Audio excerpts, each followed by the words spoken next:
네, 그렇죠.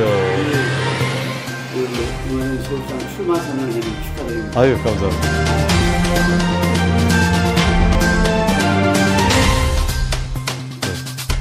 드디어 우리 우상호 의원님도 한 역할 하시러 나섰습니다. 20년 만에 어떤 자리에 도전하는 게 처음인 것 같습니다. 그러니까, 네, 네. 그동안 이 당에서 역할은 다 해오셨잖아요. 대변인을 많이 하고 캠프가 만들어지면 캠프에서 예를 문재인 대통령 공보단장 국회 차원에서는 이제 원내대표 하면서 박근혜 대통령 탄핵할 때 제가 그 역할을 했었죠. 네. 아, 그때 원내대표를 네. 하셨네요.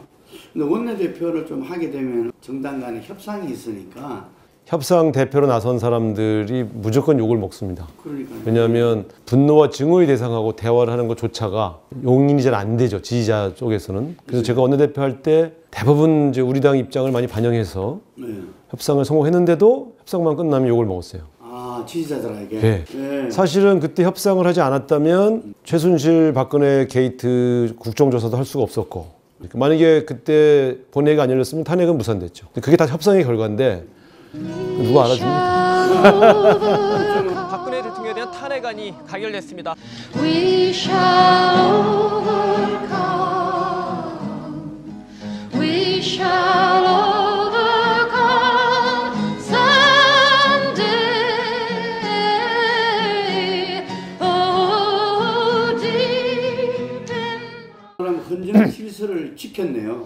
그 탄핵이란 게 결국 헌정적 질서 속에서 이루어집니다. 그렇습니다. 그때 여당 의원들이나 여당의 원내대표하고 협상할 때도 제가 주로 그 얘기를 했어요.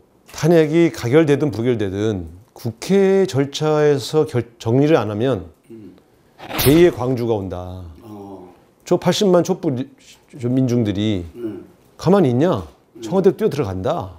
예를 들어 2016년도에 서울에서 유혈 사태가 벌어지면 대한민국의 미래가 있겠냐. 그러니 어떤 식으로든 의회민주주의라고 하는 그 차원에서 결정을 하자. 나는 탄핵 통과를 위해서 뛰고 당신들은 부결해서 뛰고 그렇게 해서 정리를 해야 국민들이 승복할 거 아니냐. 이제 그런 설득을 했었는데 어쨌든 그때 보면 하루하루가 뭐 고비였죠. 하루에도 뭐 한 10명씩, 15명씩 탄핵 반대로 갔다가 찬성으로 왔다가 특히 이제 당시 새누리당 의원들이요. 근데 그때 새누리당 의원들 얘기를 들어보면 일리가 있는 게 아니 나를 공천 준 우리 당의 대통령인데 내가 탄핵하기가 쉽겠어. 그걸 이해하죠. 근데 똑같은 얘기를 했어요. 대한민국 국회의원이 헌법기관 아니냐. 그 인간관계 때문에 대한민국의 미래에 더 큰 어둠을 남길 거냐. 어쨌든 협상 대표로 나선다는 게 저를 욕하는 촛불 시민들 이야기를 뒤로 하고 대화를 잘 응하지 않으려고 하는 새누리당 의원들을 만나고 하루하루가 지옥 같았습니다. 최근에 김종인 비대위원장이 탄핵 부분에 대해서 사과를 했어요. 네. 그건 이제 좀 남달랐겠습니다. 그 탄핵이 추진될 때까지만 해도 김종인 대표가 우리 당 소속이었거든요. 아, 그래서. 어쨌든 사과를 하신 건 잘한 거죠. 국민의힘을 어떤 방식으로든 환골탈퇴시키겠다고 하는. 근데 결과적으로는 사과가 실패했죠. 정작 당사자인 박근혜, 이명박 두 사람은 사과를 하지 않고 억울하다고 하고 이기는 거고요. 또 그 당에 있는 핵심 세력들은 사과 왜 하냐고 반발했으니까 결국은 대리사과 반쪽사과로 그 의미가 퇴색해버렸죠. 탄핵이 4년이 지났는데 사과하는 것조차 저렇게 힘든 정당이니 과연 국민에게 다가갈 수 있겠나. 저는 그 모습을 보면서 김종인 대표의 국민의힘 변화 프로젝트는 실패했다. 당 대변인을 8번이나 하셨어요. 네. 최일선에서 무엇보다도 이렇게 소통이 중요하고 이런데 문재인 대통령과 청와대가 국민과의 소통 이쪽 부족한 거 아니냐. 저는 그런 측면이 일리가 있다고 봐요. 사실 우리 국민들이요. 제가 이렇게 보면 정책의 내용에 대해서도 관심이 많으시지만 정책 담당자들의 태도를 유심히 봅니다.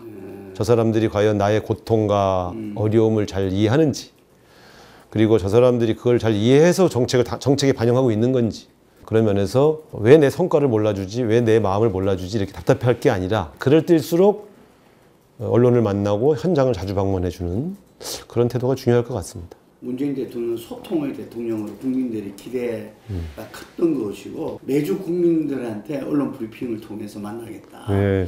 그게 했던 게 생생한데 뭐 역대 대통령 중에서 언론과의 접촉이 제일 적어요. 아, 그러신가요? 네. 네.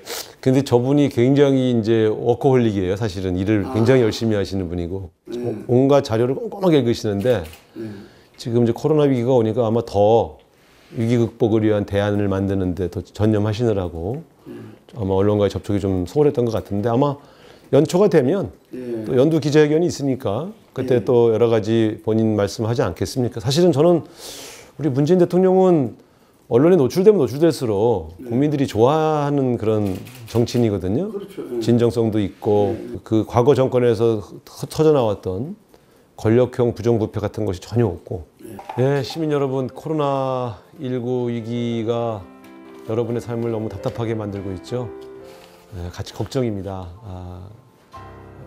조속히 이 위기를 극복해서 여러분이 한때는 당연하게 여겼던 소소한 일상이 빨리 회복될 수 있도록 도와드리도록 하겠습니다. 그래도 연말연시 가족과 함께 가장 소중한 사람들과 함께 잘 보내시고 가정의 행복을 잘 지켜나가시기 바랍니다. 위로의 말씀 드리면서 열심히 하겠습니다. 감사합니다.